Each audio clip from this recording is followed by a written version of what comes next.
आज का गीता ज्ञान अध्याय 2 श्लोक 7।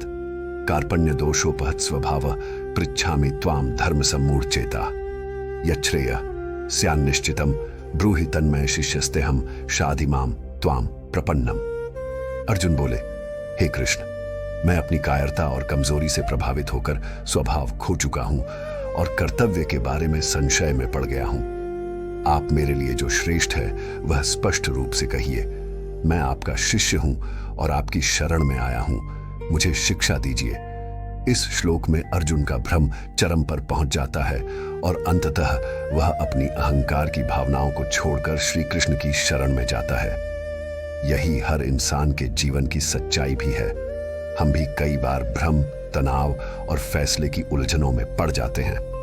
नौकरी में निर्णय लेना हो, परिवार में कठिन निर्णय करना हो या जीवन का कोई बड़ा कदम उठाना हो, ऐसी स्थिति में अहंकार छोड़कर योग्य मार्गदर्शन लेना ही सबसे श्रेष्ठ कर्म है। जैसे एक विद्यार्थी अपने गुरु पर भरोसा करके मार्गदर्शन पाता है, वैसे ही हमें भी सही समय पर सही दिशा के लिए शरण और सीख लेनी चाहिए।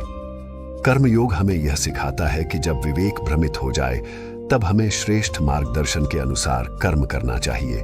अपने अहंकार को त्याग कर शरणागत भाव से कर्म करना ही निष्काम और श्रेष्ठ कर्मयोग है।